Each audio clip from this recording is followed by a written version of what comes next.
Yo, we back, man. We back, man. We back, man. Hold on. Boom. Second video of the day. You feel me? Second video of the day, man. You see what we got? Unseen. He can't know I'm alive. The case of Rachael, Karen, and Nicola. Nicola. Man, I ain't gonna lie to you. Off the rip, I seen the kid doing the interview, bro, and it ain't sound too good. I ain't gonna lie, it ain't sound too good, bro. Let's get into it. 39-minute video, so we're gonna be here for a little minute. I ain't even gonna cap. You know what I'm saying? This is what I was talking about. And it squeezed quite hard. Did that hurt when he put his hands around your throat? What do you think he did? This is 7-year-old Rachael Watts. Just hours before this footage was recorded, Rachael was found wandering alone by the side of the road with her clothes missing and covered in bruises. The woman on the right is Rachael's mom. She was told by police not to show any emotion because it could cause Rachael to shut down, and they need her to talk. Can you tell me what happened when Mel stopped the car? He took me out and then took me into the clearing in the wood. And did he say anything to you when you opened the lid up? He just said goodbye. And did he carry you straight to the clearing? Or did he take you somewhere else? Or did he put you somewhere else? He just came straight to the clearing. Notice how for the first time, Rachael is looking down, dangling her legs nervously. That's because she's hiding something. Something she doesn't want anyone to know. Yesterday, when we were talking in the hospital, Bro, what? you said that the man put you in the back of the car.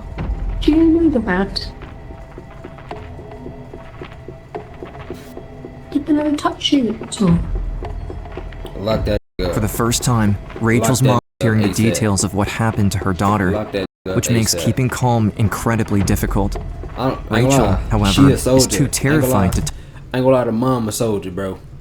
I ain't gonna lie, not reacting to this is insane. I ain't gonna lie, she a soldier for that. I ain't even gonna cap to you. Not reacting is crazy. That's crazy. That's crazy. I ain't gonna lie. That's crazy. I heard some shit like that. Boy. If you don't want me to react, you might well not even put me in the room. Cause hell no. Hell no. Lock that nigga up ASAP. And what she says next is not the full story. But you put me in the car and took me out to get me. Did the man touch your face at all? When we were in the back of the car, he put his hands on my mouth and then he put his hands on my neck. When you put his hand on your mouth, can you show me how you did that? Can you show me? I see, thank you. And then you said he put his hand round your throat. And I had to stop that so I couldn't say anything. Did that hurt when you put his hands round your throat? Can you show me or me how he did it? He put his hand there and it squeezed quite hard. Rachael is afraid that the man who tried to kill her will come back for her. The problem is, she will have to face him again. February 7th, 3 days after the attack, Rachael is standing behind a one-way mirror just a few feet away from a line of suspects. And I'm going to ask you in a moment whether the person whom you saw on that day is here. But Rachael has no idea. To be one of these dudes. Imagine you ain't have nothing to do with this, and they picked you up and you had to sit in the line, bruh. Like, bruh, imagine having to be accused of some random bullshit. That's so crazy. That's so crazy. Someone in this lineup has already killed 2 other girls, and if she can't point him out, he will strike again. It's his ass. It's his ass for sure. The year is 1990. In a suburb of Brighton called Whitehawk on the southern coast of England, 7-year-old Rachael is living a happy life with her loving parents, Jenny and Peter. On that particular day, Rachael is out roller skating while her dad is working in the front garden. She asks him for money to go buy a chocolate bar at the local candy store. It's around 4 p.m. when Rachael rolls away in her white roller skates. See, that's what Just a I'm little saying, over bro. an hour later, Rachel's parents are beginning to worry that she hasn't come home Like, yet. bro, when bro, see, that's where they already fucked up at, bro. See, I don't know how, like, safe this area might be or something like that. So maybe they wasn't thinking too much of it or something. But, bro, my daughter, like, my kid, period, but let alone my daughter, is not leaving my motherfucking sight when she this young. It's just not happening, bro. I don't give a fuck. It ain't happening, bro. She wants some candy, whatever, I'll take you. She ain't, bro. What? Hell no. Hell no, bro. Rachel's parents Hell are no, beginning bro. to worry that Hell no. she hasn't come home yet, when suddenly there's a knock at the door. It's the police. Rachel is in the hospital. That's so Before we crazy, continue, bro. a quick thank you to today's sponsor, Incogni. Support from protect yourself and your loved ones. She was found by a couple on Devil's Dyke Road, over 7 miles from her home. Goodness gracious. I saw her come out from behind this bush. She was completely naked, kind of hands like this and crying. Her hair was all disheveled. There was blood in delicate places that I couldn't care to mention. I jumped That's out of the fucking car insane, and ran bro. towards her. And she said to me, "Are you gonna kidnap me?" And I said to her, "No, we're here to help you. You're gonna be okay." It's clear to the couple what happened to her, and they're horrified. They rush That nigga, bro, we need that nigga. Oh my god, that nigga need to be locked up. Oh my god. Oh my god, bro. Bro, that shit's so insane. Like, I wonder, like, genuinely, what makes a person wake up one day, wake up out of their bed, get up, yawn, brush their teeth, take a little shower, do whatever you gotta do, get dressed and think, you know what? I'm gonna go do this today. Nigga, huh? Like, come on, bro. Rachel over to the closest house Come on, bro. and called the That gotta be police. the most insane shit ever, When bro. the police I don't officer understand came, it. she just said, I don't "Am I mum?" understand I it, said, bro. "Yes." Them niggas need That to was be when she wild. said Rachel was Them niggas need to in be hospital. punished. sorry, it's still raw now. Even after all these years. Rachel's mother, Jenny, Bro, I'm just rushes glad over to she the okay, hospital bro. in Brighton, where she's I'm met just by glad police she alive, officer bro. Deborah Wood. Before she's allowed to go see her daughter, Jenny is asked to do the impossible. She's told she cannot show her daughter she's upset, or it may cause her to shut down. And for now, police still need to interrogate her. Debbie said, It's fucking insane, bro. try and be strong. Try not to show any emotions.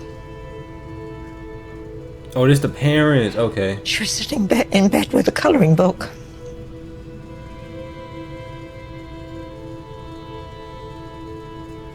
And I just sat there with her. I can only While she imagine the coloured. shit the father be thinking, bro. And I'm going to ask you in a moment Oh my whether the goodness, I wish a person nigga whom you would. saw on that day Wee. is here. Wee. I'm 3 going days to later, jail, Rachel is asked to 1000%, bro. identify her It's over attacker. with. Lock me Police up. have arranged a lineup consisting of punishing one that nigga, bro. suspect and 9 lookalikes. One of them is a man named Russell Bishop, someone police have accused of murder before. But in 1987, after being acquitted of all charges against him, Russell Bishop walked free. It all starts on October 9th, 1986, the day Karen Hadaway and Nicola Fellows go missing. What time were they last seen? At about 5:30. It's not like her to go too far away unless she's going usually to a friend's house. And who am I speaking to now? Mrs. Hadaway. Who's the other mother? Mrs. Mrs. Fellows. Right, and they're 2 9-year-old girls. 2 9-year-olds.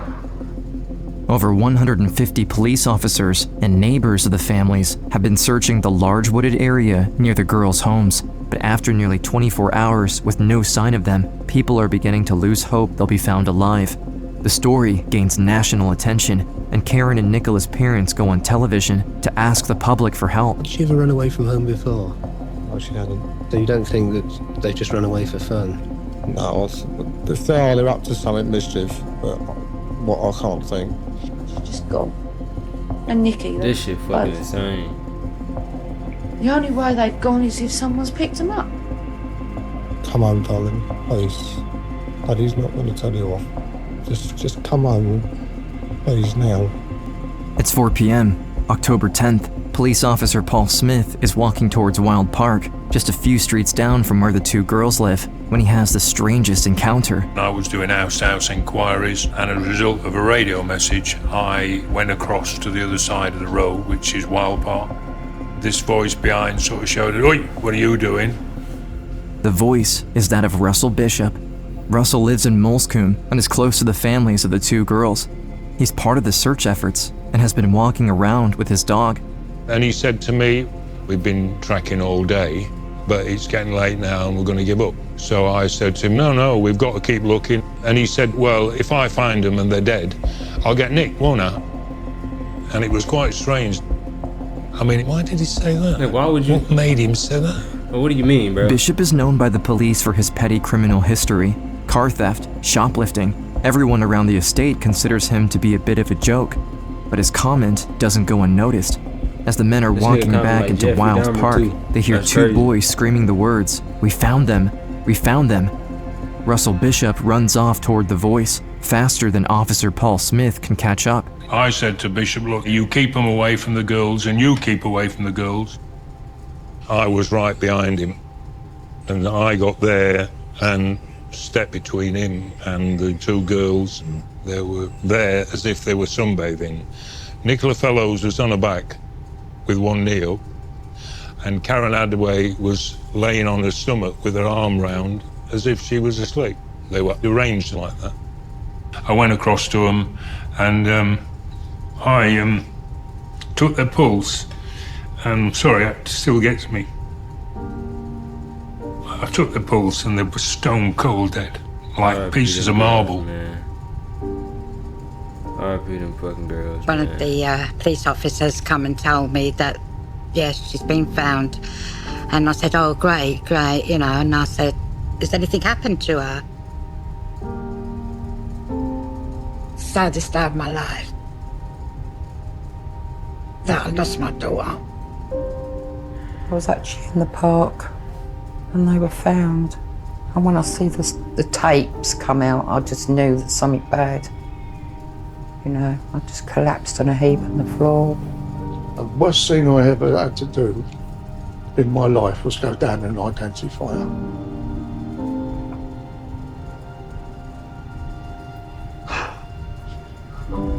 I had 50 pence, right?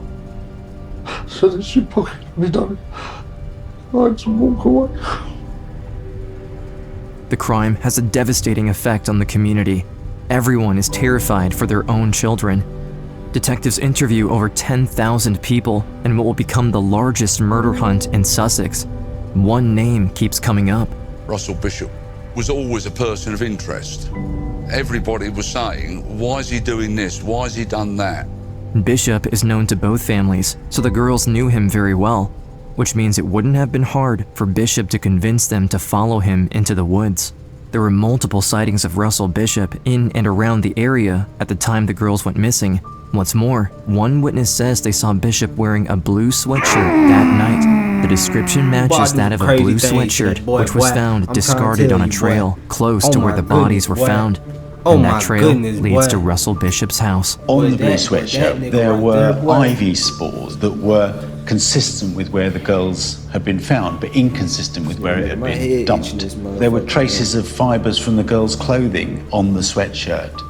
It became very clear that whoever had murdered Nicola and Karen had been wearing this sweatshirt at the time they did that. In order to confirm they have the right suspect, detectives have to connect Russell Bishop to that sweatshirt. But in 1986, DNA science is still in its infancy. However, forensic analysis reveals the red stains on the sweatshirt are not blood, but a very specific type of paint, the same red paint Bishop was seen using on two of his friends' cars. This could indicate it was in fact Russell Bishop's sweatshirt, but they need to be sure. As Russell Bishop is being interrogated by police at the station, officers take the blue sweatshirt to his house, where they're greeted by Russell's girlfriend, Jenny Johnson. The first thing she says when she opens the door is, "Oh, you've brought Russell's sweatshirt back." Jenny has no idea that she has just incriminated her boyfriend. The two officers take a sworn statement from her, which she signs without hesitation, proving that Russell Bishop owned the sweatshirt that was worn by the girl's killer. And we thought, this is it. He's guilty of having killed these two children. Thought that there was So why the sufficient fuck this evidence nigga ain't get locked up for that shit, bro? Bishop was the murderer. No doubt whatsoever. Why the fuck On ain't get December locked up for 4th, that Russell shit, bro? Bishop was charged with the murder of the two girls. Since that time, he's continued to deny both killings. I thought, it can't be him. Why would it be him? He comes to the house all the time. I play football with him on Sundays. Never think somebody who you knew would actually... This man, fuck this pizza, bro. This is why it's important, bro. Watch who the fuck around your kids, bro. Don't be letting everybody around your kids, bro. For real. Cause of weird ass niggas like this. I don't give a fuck who they is. I don't give a fuck if they're a long time friend, a family friend. I don't give a fuck if they family, nigga. Watch who the fuck is around your kids. Like anybody, bro. Uncles, aunties, nigga, like I ain't gonna lie, grandparents probably the only motherfuckers that you can probably, you know, you can probably trust a little bit. Your grandparents, like, well, your parents, you know what I'm saying, their grandparents. Okay, that's cool, whatever. But like anybody else, bro, hell no, bro, hell no. Don't even play that shit, bro. Stop just letting everybody, not saying that that's what they did, but I'm just talking in general. Stop letting everybody watch your kids. You know what I'm saying? Stop motherfucking babysitters. I don't even play that shit. Babysitters is crazy. I ain't never in my life had no babysitter who wasn't family. Who wasn't my grandparents or my auntie. I ain't never just had no motherfucking random person be a babysitter. Fuck no. We don't even play them type of games, bro. Like, watch who the fuck is around your kids, bro. Cause you never know, bro. You never know what kind of intentions they got going on in their head. Come bro. along For real. and do such a terrible thing. November 1987, more than a year after the murders, Russell Bishop's trial begins. The entire country is watching. Everyone wants to see justice for the girls they call the babes in the wood. And the prosecution is convinced they have a strong case. But there's one thing they couldn't have accounted for. When Jenny Johnson, Russell Bishop's girlfriend, takes a stand, she changes her entire story. Jenny Johnson made a statement to the police that sweatshirt was owned by Russell Bishop. And in court, turned around and said, Russell Bishop never owned that sweatshirt.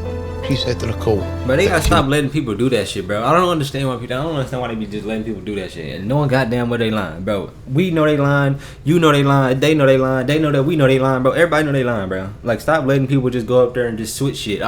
Actually, it wasn't like, bro, come on, bro. Stop it, bro. You know goddamn well that was his jersey. I mean, that was his sweatshirt, bro. You literally said it before you even knew what was going on. But now all of a sudden, now you know what's going on. You know what's at stake. Oh no, never. Actually, it wasn't his. Like, come on, bro. Come on, bro. Get the fuck out of here, bro. Statement. The police forced her to sign it. The prosecution knows Jenny Johnson is lying under oath to protect her boyfriend, but they have no way of proving it.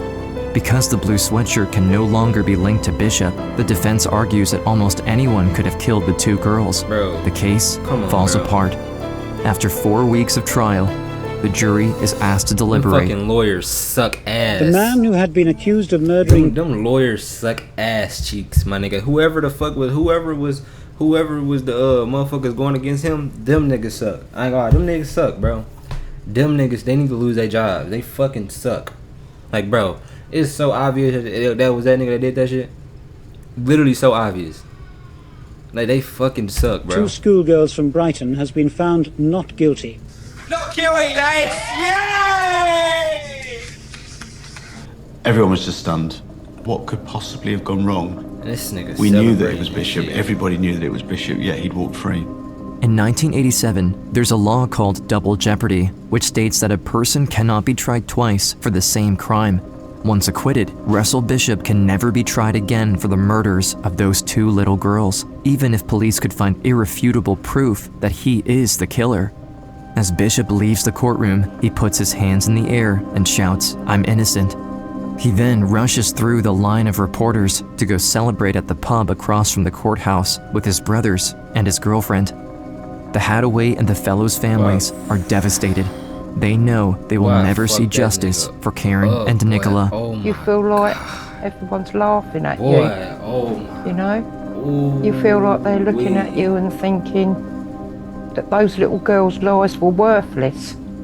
I was so angry. I thought, but who the hell could have done it then?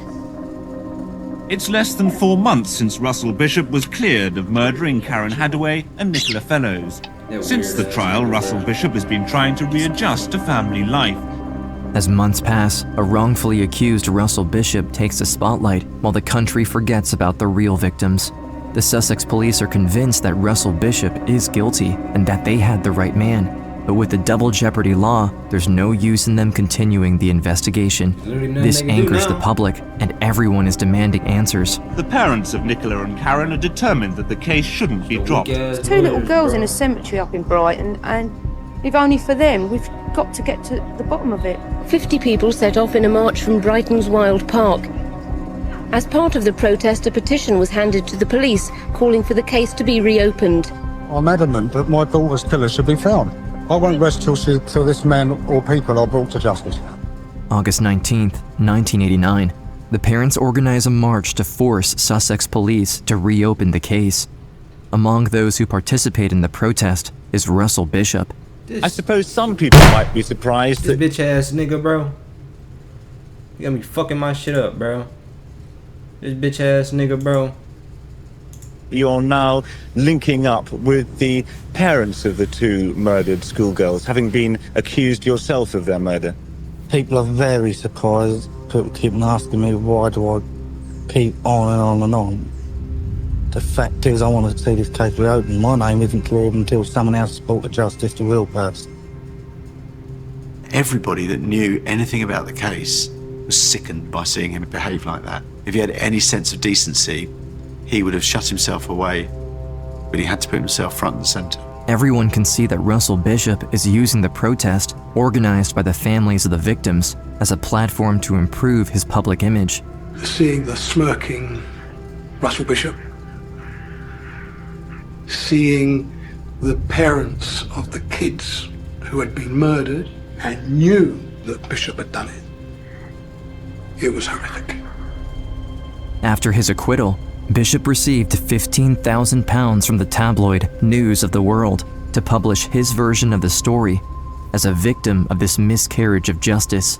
In the article, the Bishop family explicitly frames Barry Fellows, Nicola's father, as being a better suspect. He said that during the police inquiry, 9 people appeared to be suspects, and Barry Fellows was one of them. He said it was not unknown for a father to kill his daughter. Has it been more hard to stomach in the sense that you've been accused of like, possibly... bro, imagine that. Imagine a nigga who everybody in the fucking city knows this nigga did this shit. And then he gets away with this shit. And then somehow the blame gets put on you for killing your own daughter. being involved in the whole affair. To think that anyone could think that I killed my little girl, no way. No way. No way at all. I deny it emphatically. I love that girl. However, after a full investigation by Sussex police, they find the accusations to be baseless. Barry Fellows is completely innocent and cleared of all charges, but the damage is already done. The house, it was covered in graffiti. Murderer, we don't want you here.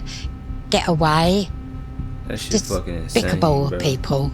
Nicola Fellows' father, Barry, felt moved to make a statement as to rumours and suspicion about him. There are various people out there who have accused me of various crimes. This not only hurts me personally, it hurts my wife and son even more.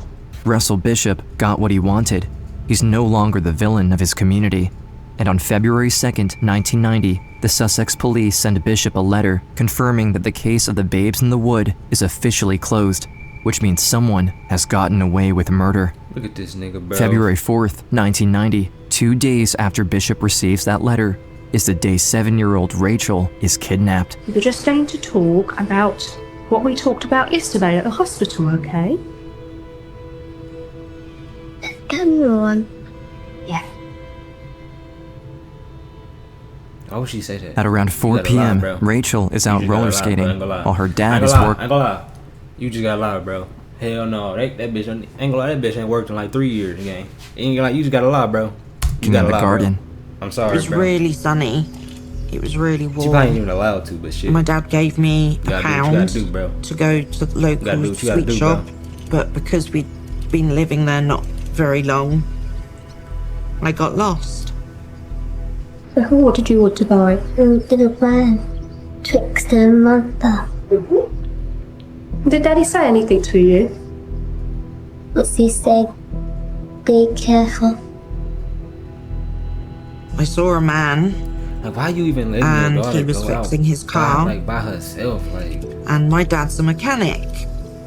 So, because he was a mechanic just like my dad, I asked him for directions.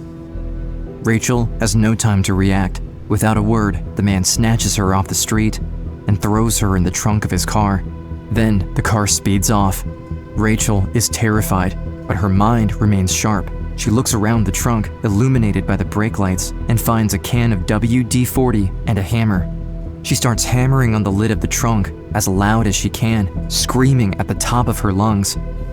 I screamed that I would give him money. Oh, this is her. Because I had the pound that my dad gave me. That's her. And his only response was, "Shut up or I'll kill you."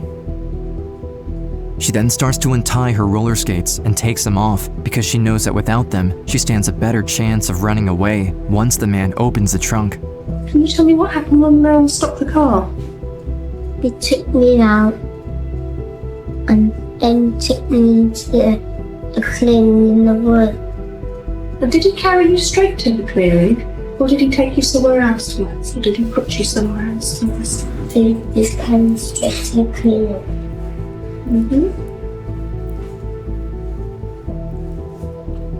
Yesterday, when we were talking in hospital, you said that the man put you in the back of the car. Do you know the man? Did the man touch you at all?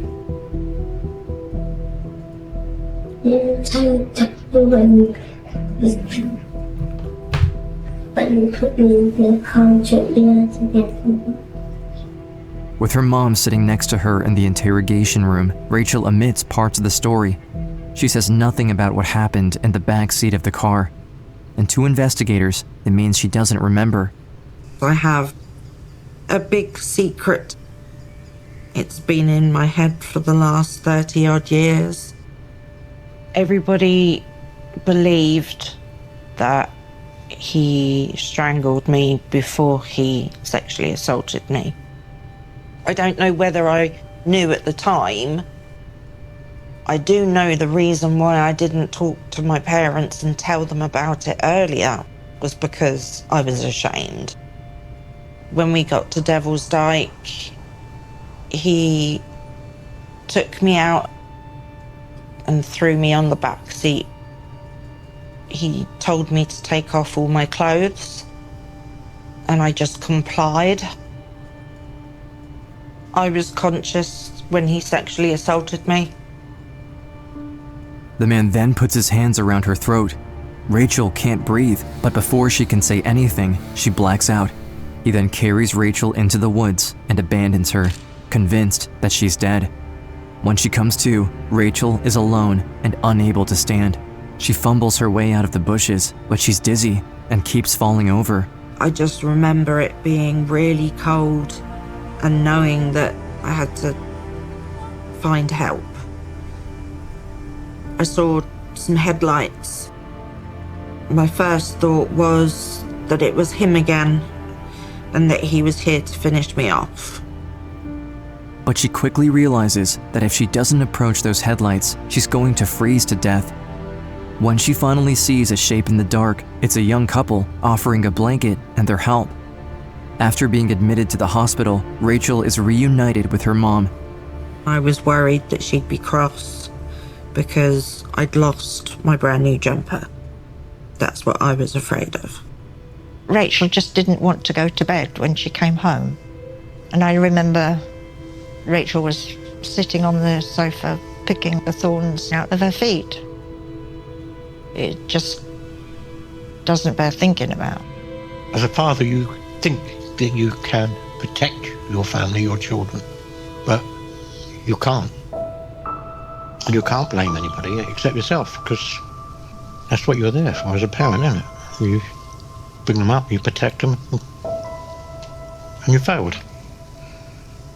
And they'll go with me to the end. At first light, over 100 officers began the most intensive search undertaken by Sussex Police since the Wild Park murder inquiry. With the details given by Rachael, police are quickly able to start the investigation. They're looking for a white male with a mustache driving a red car. As the information is shared with the unit, detectives are informed that someone they know all too well was seen driving a red car that same night: Russell Bishop. A couple of officers drove up to his house and saw him scrubbing, as if his life depended on it, his car. When we opened up the boot lid, we saw the WD-40, we saw the hammer, we saw the chip marks in the lid to the boot. There was clothing fibres which later matched up to the ones that the little girl was wearing. There was blood and there was semen, immediately linking the little girl to Bishop. Bishop is immediately put under arrest. In an effort to make sure Bishop doesn't escape justice, Rachael is asked to face her attacker once more. I remember the lineup. I did ask, would he be able to see me?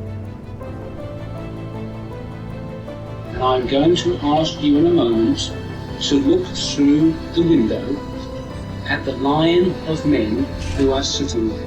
I shall then ask you whether the person whom you saw on that day is here. I don't think I let go of my mum's hand. I think he's number 9. You think it's number 9? The man Rachael points out is, in fact, Russell Bishop. On December 13th, 1990, Russell Bishop is found guilty of kidnapping, indecent assault, and attempted murder. Here, a man who was acquitted of murdering 2 girls in Brighton 3 years ago has been jailed for trying to murder a girl of 7. The judge sentenced Bishop to life imprisonment for attempted murder, 10 years imprisonment for kidnapping, and 10 years imprisonment for sexual assault. And while everyone is relieved that he finally got what he deserved, there is no celebration in the courtroom, no cheers. Because everyone in Brighton is convinced Bishop killed Karen and Nicola in 1986, and that he should never have been allowed to walk free. The parents of the 2 Brighton schoolgirls who Bishop had been cleared of murdering 3 years ago were among those in court. It's no less than what he deserved. This nigga should have been locked up. There's no reason this nigga even none of this shouldn't even have happened. This nigga should have been in jail. And it don't stop there, I'll tell you that now. My fight for justice for my daughter don't stop there. Justice prevailed for that little girl. But the unfortunate thing is, it wasn't justice for Karen and Nicola. I say life goes on, but it don't. It's still there. It hasn't gone away from me. Do you know, I still do. I still go in shops and look for clothes for her, thinking, oh, that looked nice on her. And while the families of Karen Hadaway and Nicola Fellows continue to fight in their daughters' names, Rachael returns to her family life. She is granted anonymity by the court and is hoping everything will go back to the way it was. And for more than a decade, she has managed to live a normal life. Until one day, the phone rings. Russell Bishop is up for parole. I thought a life sentence is a life sentence. Then I found out that life in Russell Bishop's case meant only 14 years, just because he didn't actually kill me. It's 2004. Rachael is now 22 years old, and the news is terrifying. Bishop, who has been in jail for the last 14 years, is due to be released at any moment. She's convinced Bishop will come back for her. It's 2005, and finally, there's hope for Rachael and for the Fellows and Hadaways. The double jeopardy law, an 800-year-old law preventing anyone from being tried twice for the same crime, is repealed. This means, with new evidence, Bishop could be retried for the 1986 murders of Karen and Nicola. But they need to act fast before he gets out on parole. The key thing that they need is new and compelling evidence. and they only get one chance to present that evidence. A new investigation is opened on the 1986 murder case, but gathering new and compelling evidence proves to be harder than expected. I used to have nightmares that he would climb up a ladder and get through my bedroom window and come and finish me. Ever since that phone call, Rachael has been terrified of Bishop being released. She's developed a condition called agoraphobia, which prevents her from ever leaving the house. As years pass, Bishop's parole continues to be denied, but until he's put away for good, Rachael will never feel at ease. Finally, in 2013, there's a break in the case. The sweatshirt was still central to this investigation. Bishop had always denied any knowledge of the shirt at all. And Roy Green decided that he would test the inside of a tear on the cuff of the sweatshirt. And it came back with Bishop's DNA. The discovery is huge, but there's just one problem. Scientists can't say for sure that the sweatshirt was not contaminated back in 1986. This means that any new DNA found on the sweatshirt is inadmissible. However, when the bodies were found, forensic pathologists had taken tapings from the girls' arms and kept them under seal. Back then, they didn't have the science to examine them for DNA. When we examined those tapings, we recovered mixed profile of DNA. Bro, we know this nigga did it. Just lock this nigga up, bro. Like, why? That's what I'm saying. Like, I don't understand this shit. Like, I understand, like, okay, everybody gotta get a fair chance, but bro, my nigga, we know this nigga did it, bro. Like, it's like we at this point we wasting resources, wasting time. We know this nigga did it, bro. He already in jail. The nigga already in jail, and they keep denying his parole anyway. So it's like it's not really changing nothing. Just throw that nigga that case and tell that nigga go hey, bro. Massive like, crisis with Russell Bishop's DNA on Karen Hadaway's arm. This could be the new compelling evidence investigators need to win this case. In May 2016, Russell Bishop is taken out of his prison cell. He is convinced his parole has finally come. I'm arresting you on suspicion of murders of Nicola Fellows, Hadaway, on or around Thursday, 9th of October 1986. Tell us what happened to Nicola. I've got no comment. I've got nothing to say. I'm not responsible for this. I had nothing to do with it. I'm innocent. Some fucking stuff genied up 30 years later. This case has nothing to do with me. Nothing to do with me whatsoever. I cleared my name. After his interrogation, Bishop is arrested and sent back to his cell to wait for his third trial. With his DNA on the girl's arms, the prosecution is convinced they have a strong case. But they have no idea that Bishop has a plausible explanation for that, and it could destroy the case once more. Russell Bishop arrived in a prison van for the start of the second trial he's faced, accused of murdering 2 schoolgirls 32 years ago. Their families were in court for the start of the trial. It's been a long time coming, but I am smiling. We're grateful for the first time that someone's actually not slammed a door in our face. 33 years, I know. But then we did say that we'd come to this park every year until we got justice. That's right, justice. October 16th, 2018. Russell Bishop's retrial for the murders of Karen Hadaway and Nicola Fellows begins. When the prosecution shows the evidence to the court, the defense insists the sweatshirt was not Bishop's, and they explain why his DNA was found on Karen's arm. According to Bishop, he claims that when the bodies were found, he went to check their pulse, something apparently he had told Detective John Morton back in 1986. I got a call asking me to come to the park where some local lads had found the bodies of the 2 girls. They had their heads down and were absolutely deflated. I was totally amazed when I saw the other guy, who turned out to be Russell Bishop. It was strange because he was standing there shuffling his feet and whistling out loud. So I asked him what happened, and he said to me, I jumped over the tree and went to the girls, and I felt both of their necks for a pulse. And I thought, well, that's really strange, because from what the other 2 had said, I knew Russell Bishop had not gone to within 15 feet of those girls on that afternoon. Russell Bishop's argument cracks in front of the courtroom. The truth is far more disturbing. After he strangled the 2 girls to death on October 9th, 1986, Russell Bishop participated in the search the next morning. He wanted to be the first on the scene to check their pulse, so he could explain why his DNA was on the girls. The problem is, he never got the chance to get close enough. Bishop is furious. He knows he's about to lose. This is when the prosecution reveals one last bit of evidence against Bishop. Letters written by Bishop while he was on trial in 1987, sent to a 13-year-old. The letters are read out loud to the court. And they were incredibly sexually suggestive, and clearly he didn't want those letters to be read out of court, and he started shouting from the dock that he wanted a retrial, but in fact those letters were read out.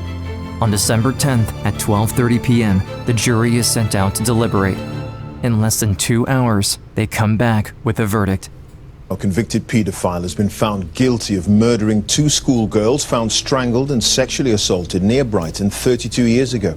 Russell Bishop is finally convicted for the murders he committed in 1986, and for which he escaped justice for 32 years. Weird ass nigga, man. He is sentenced to an additional 36 years. Let's fucking go, This is a moment to remember the 2 girls. Man, fuck 30. They should have got that nigga 300. Persistence and dignity of Karen and Nicola's families. Let's fucking go, I sincerely hope the families can now find some peace. Let's go, man. And move forward to the next chapter in their lives.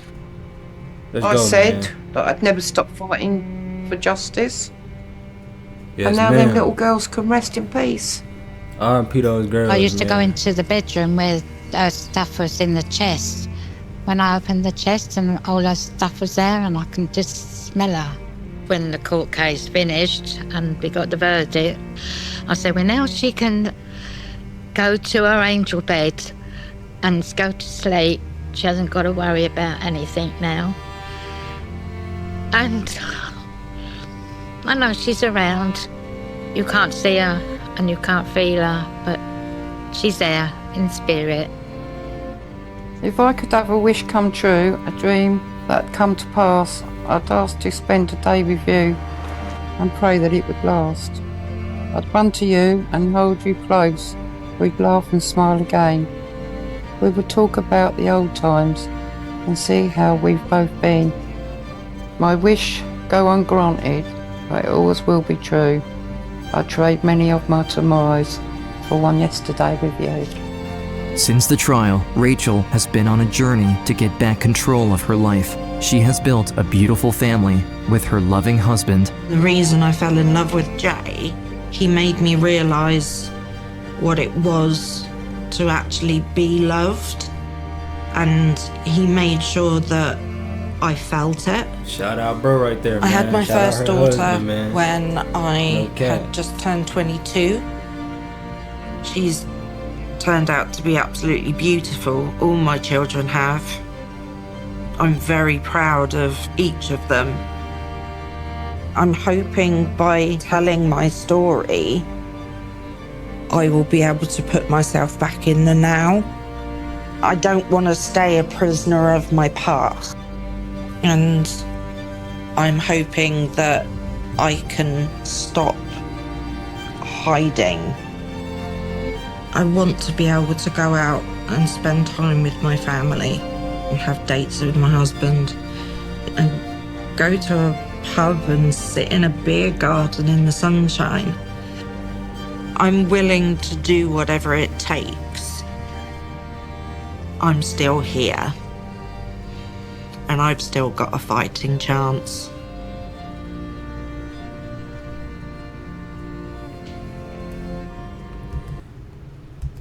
Oh yes, they locked that bitch up too. Yes sir. Yes sir. They locked that bitch up too. I don't even know why they put that. Nigga don't give no fucks.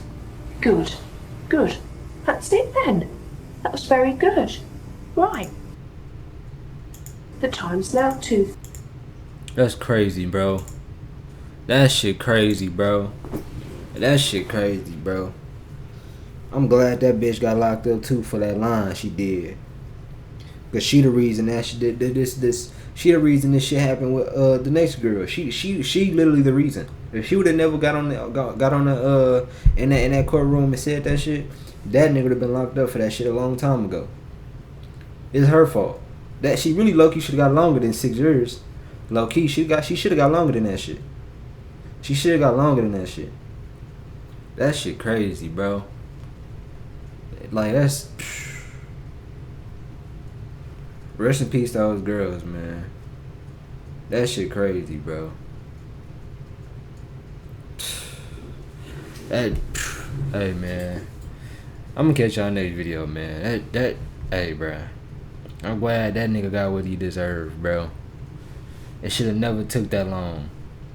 And anybody who was blaming the pops, them niggas weirdos too, no cap. They weirdos too. They weirdos too, man. Ain't no goddamn way he ain't do that shit. They weirdos too, bro. I'm gonna catch y'all though, man.